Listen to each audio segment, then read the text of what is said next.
thought the story of the widow would haunt my sleep. But that night, Uncle Jack handed me a second letter.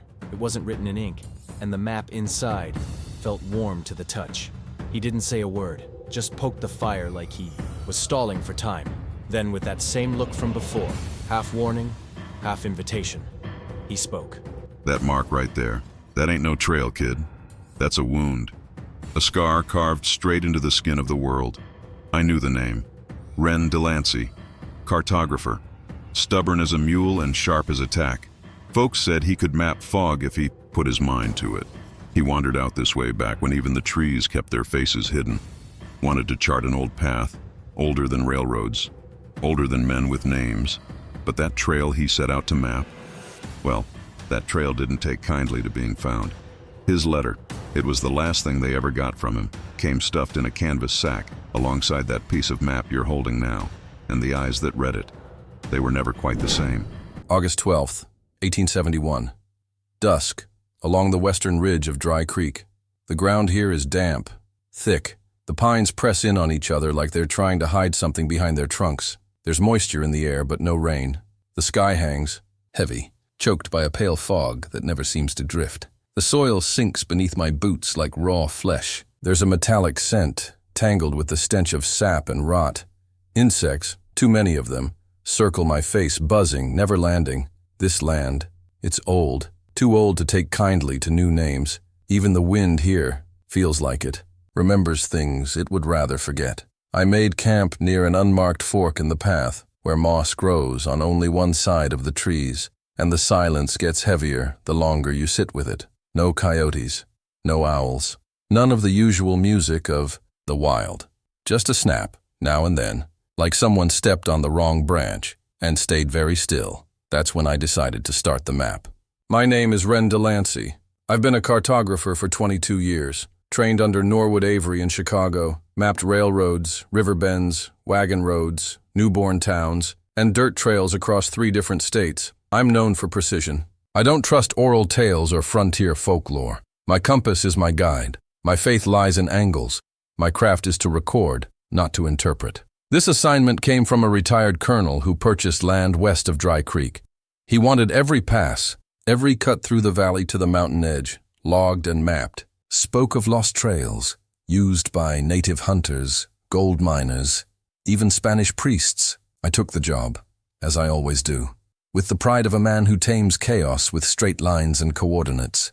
I write these letters to you, brother, because, despite the miles and your silence, you're the only one who might still understand what I've found here, or at least, what I think I've found.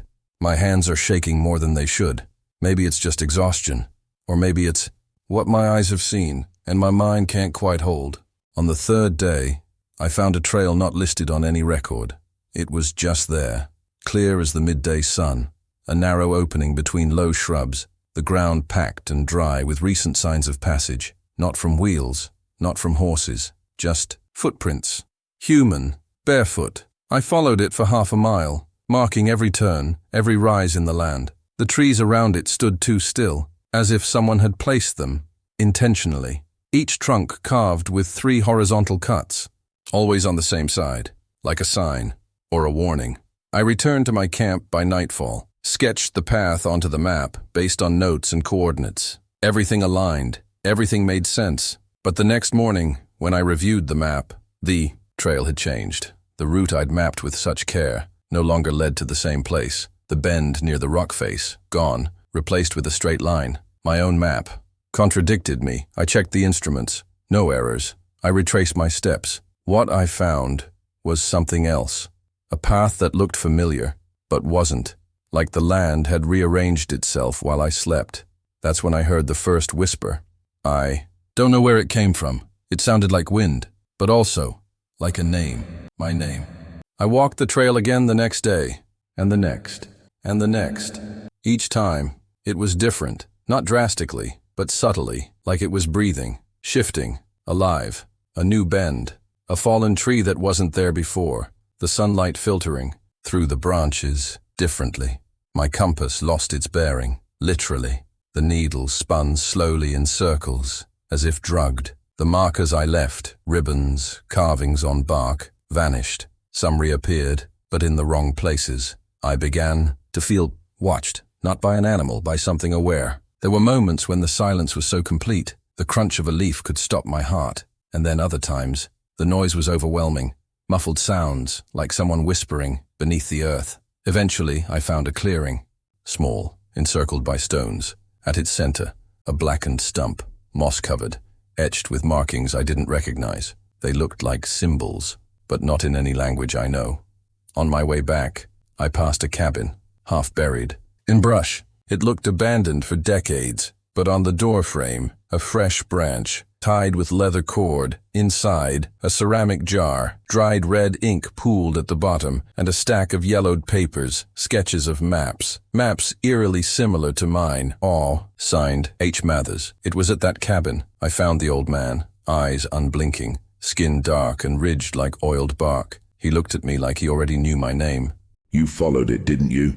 He said, not angry, just tired. This trail changes because it's alive, and it lives because it feeds. I asked what it fed on. He pointed at me. I left without another word. But that night, something pulled at me, an obsession. I took my inkwell, sat down to mark the circle, the cabin, the place I saw the old man. But the ink slid. It refused to hold, as if the paper rejected the trail. Frustrated, I pricked my finger, let a drop fall onto the corner of the map. It spread and stopped, as if absorbed. Then, I dipped the quill into the mix of ink and blood, and the lines held firm, and then the map began to warm. The trail was calling me. I don't mean that as metaphor, brother. It pulsed in my head. Every time I closed my eyes, I saw it, shifting, rewriting itself, and somehow I knew where to go, even without the map. On the 11th day, I left camp before first light. No compass, no markers, only the map, now veined with red. Veins that seemed to grow on their own, creeping along the edges, as if something was drawing with me. I reached a slope of ancient red stone, time-worn, blackened by age. At the top, and a rock formation shaped like an arch. Circular carvings spiraled across it, some so faded they barely existed, others fresh. In the center of the arch, a shallow altar, and around it, footprints, bare, all facing inward, none leading out. It was there. The sound stopped. No wind, no insects. Not even my heartbeat, only a low, internal vibration. And then I saw it, between the trees, tall, skeletal, arms too long, bending mid-limb like broken branches. Skin, if you could call it that, hung like soaked fabric, draped over bone. It had no face, just a smooth, white surface that swallowed the light around it. It didn't walk, it drifted, silently, between the trunks, but I felt its steps, each one like a weight pressed into my chest. I stood, frozen. Couldn't move a muscle. The map burned in my hand, but I couldn't let go. The red lines squirmed, like worms beneath the page. The figure stopped, tilted its head, like it was sniffing the air. It had no eyes, but I know it saw me, and in that moment, brother, I knew. I wasn't following the trail. It had been drawing mine the whole time. I don't know how I made it back. Part of me believes I never did. But my feet were at the camp again, covered in black mud up to my knees. The map, still in my hand, warm as a coal wrapped in cloth. I tried to sleep. Impossible. The trees had moved in closer. Too close. The shadows came from places with no light. And at night, I heard footsteps circling my tent. Always 3. A pause, then 3 again. The next morning, I tried to burn the map, but the paper would not catch. The flame recoiled, as if the very air around it froze in protest. My final entry is barely legible. The ink, or the blood, I can't tell anymore. It moves on its own. It writes symbols I never drew, circles within circles. Dry Creek is not the end. It's the throat of the trail.